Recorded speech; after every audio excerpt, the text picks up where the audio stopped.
Hey YouTube, today we're going to compare two 45 ACP pistols, and before we get started I'm going to let you know that neither one of these pistols are loaded. They've been safety checked before I turn on the camera, and as I pick them up I will show you they're clear. So what brings this topic up today is I was watching a video the other day and a gentleman was comparing one of the exact same pistols I have here, and he was comparing one that was similar, and he had a different opinion than I think I'm going to have, but I think I have a little bit different pistol that will even the odds up a little bit. So what we're going to compare here today is a Dan Wesson Valor on top, and it's a commander size, so it has a shortened barrel and all that, and we're going to compare it to my Glock 30S. So we'll start off with the Dan Wesson. I'm going to show it to you real quick. I'm going to give you a quick overview of it.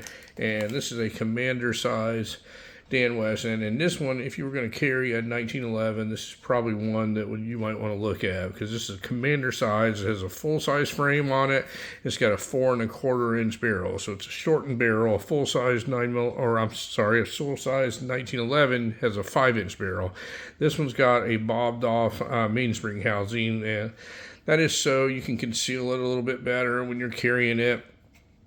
I don't know that that does much of anything, but it's the only one I've ever owned or have that has a bobtail on it. Kind of looks cool though, and it doesn't affect how it feels in my hand. Now it's 4 1/4 inch, and I'm going to show you some of the advantages and disadvantages over this gun. So first off, the big advantage of this gun is the trigger.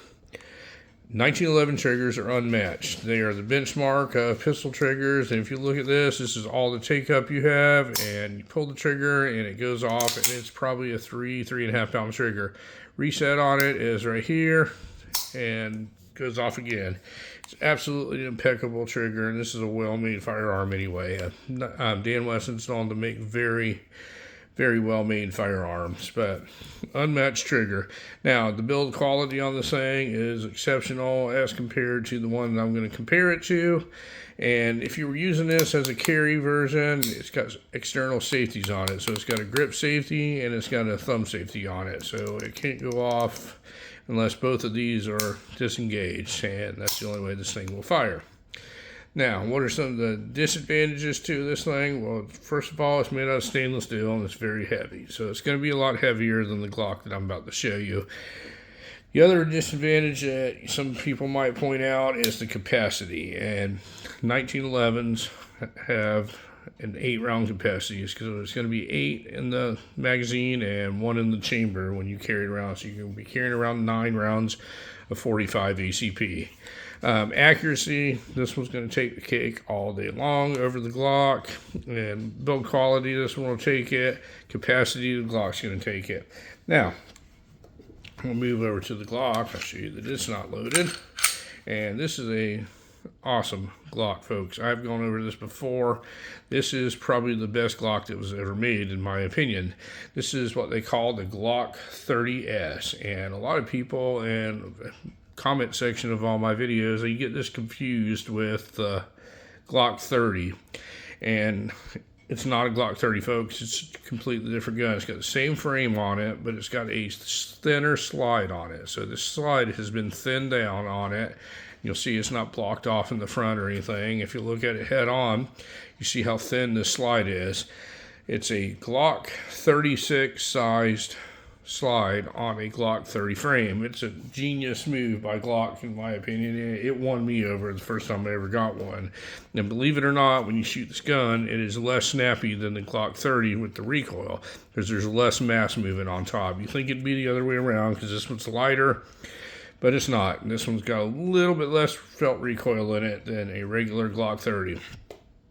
Now, what are some of the advantages of this one? Well, the magazine, obviously, this one's going to hold 10 rounds as opposed to the 1911's magazine's only going to hold 8. So you're essentially carrying 10 in the magazine and 1 in the chamber. That's 11 rounds of 45 ACP. The other advantages of it, it's lighter. It's quite a bit lighter, folks. It's a lot lighter gun on it. It's got a little bit shorter barrel, so if you were going to conceal it, this has got a 3.7 inch barrel as opposed to this 1911 here. It's going to have a 4.25 inch barrel. That really doesn't mean much to me in concealing or carrying a firearm, but the most important part is the grip here, the grip length. It's got a little bit shorter grip length than the 1911. We're going to show them side by side here. Awesome gun. I just can't say enough about these Glock 30Ss. By far, this is the Glock that won me over, made me love Glocks. Now, all the people that think I make videos and I go off on Glocks, you're going to love me in this one, because this one I really do like. This is my favorite one. This is what I choose to carry. Now, with the 10-round magazine in it, you get a full grip on it, all 3 fingers. So you got 11 rounds of 45 ACP.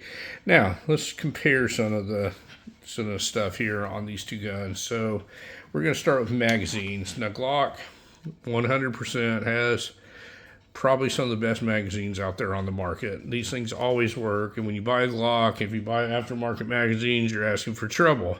So one of the cool things about Glocks is, especially with their double stack magazines here, they're all interchangeable. You can put the larger magazines from the larger frames into a smaller one. So what I have here is I have a Glock 21 magazine. This is a 13 round magazine, and I've fit on this X grip right here. All this thing is made by a company called X Grip. It just slips on here just like this, and when you slide this thing in here, it makes it into a full-size gun, and you can hold 13 rounds in the magazine and 1 in the chamber in this little gun. This makes the grip the size of a full-size gun with a shorter slide on it. It's sort of kind of like a commander style, kind of like the 19X did with the 9mm. Very, very similar to that. Now, I wouldn't say you could carry this around like this. I mean, I'm sure some people can, because it greatly makes the grip a lot longer, and that's the important part in concealed carrying is this. This is what prints on it. The barrel, not so much. But as backup magazines, you can slide these 13 round magazines in, and they fit right in. And also, if you have other Glocks, like a Glock 21 or something, the magazines interchange when you go to the range. Now, with the 1911, I always use Wilson Combat magazines. So things about magazines is you got it with a 1911, you got to make sure you get good magazines, and these are the ones that I choose. I choose the Wilson Combat magazines.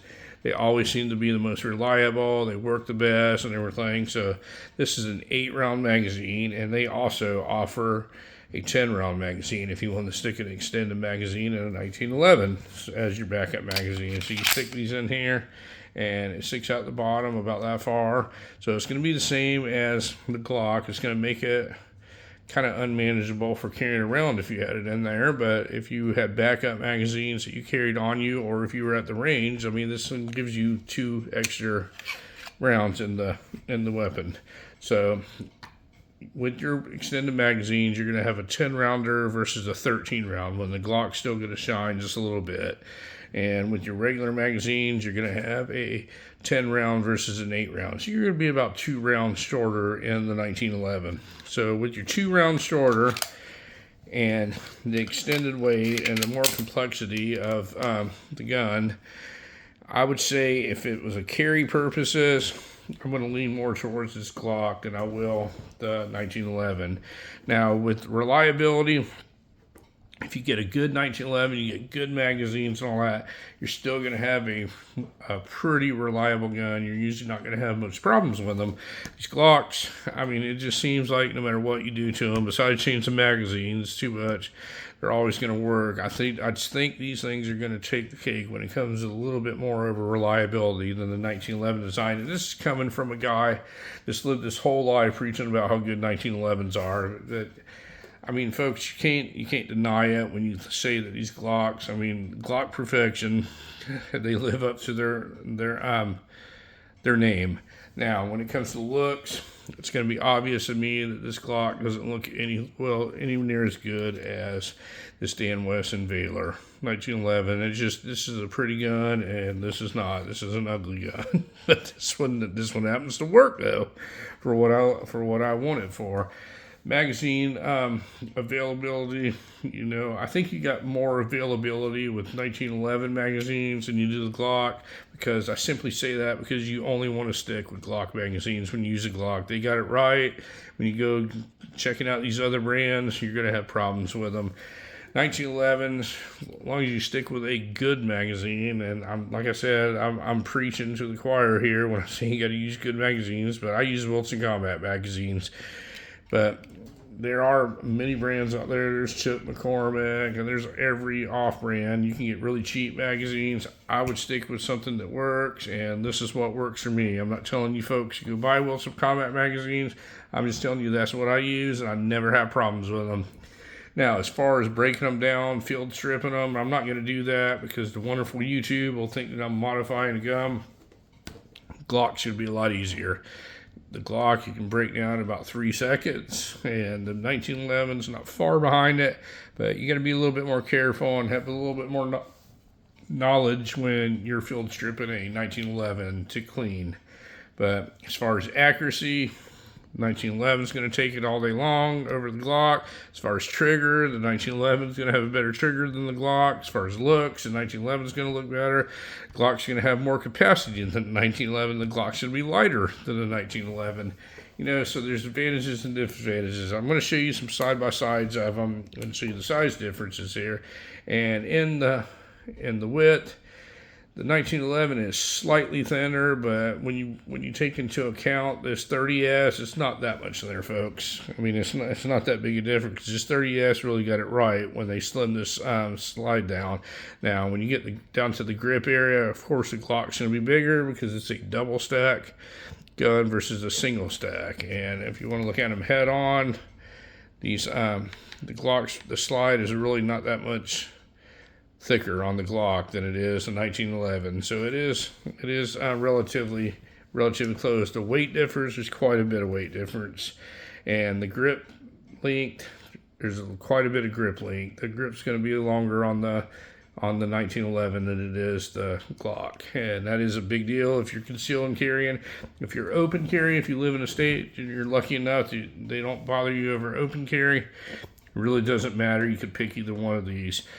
As far as simplicity, there's always going to be an extra step with the 1911, and that comes with training. So you're always going to carry it in the cocked and locked position. When you pull it out, you're always going to have to take this thumb safety off. With the Glock, there is no extra step. You just take it out, and it's ready to go. All the safeties are all internal on this. So as far as which one of these is better, folks, I don't think either one of them is better because I like them both, but I like them both for different reasons. If I'm going to carry a 45, which I do, I would carry this gun all day long, and I do carry this gun. This is the actual one that I carry every single day. I've had several of them. The last one I had was probably the best one I ever had with the trigger. I ended up giving it to my sister and immediately replaced it. But if I'm going for a concealed carry gun, this is the one I'm going for. If I'm going for one to fire at the range and accuracy and stuff like that, there's no doubt that this is the gun that I'm going to go for, is this Dan Wesson. If I'm going for a competition shooting or having a shoot off with somebody, there's no doubt I'm going to choose this Dan Wesson over a Glock because it's going to be way more accurate and it's going to be way better to manage. The Glock, however, is going to be 100% reliable, or let's call it 99% reliable, because they don't fail very often, folks. And the 1911's pretty reliable, but it takes a little bit person with a little bit more knowledge to understand how this thing works. I think a baby could operate a Glock, clean it and stuff like that. So basically, I'm not going to tell you that one's better than the other because I don't like these two particular guns. I own them for different reasons. But if certain situations, yes, one is going to be better than the other, and vice versa. In other situations, the other one's going to be better than the other. So I'm not going to pick a favorite here, but I just want to sit there and compare you to how similar they really are and also how different they really are. Anyway, folks, you have any questions on either one of these firearms?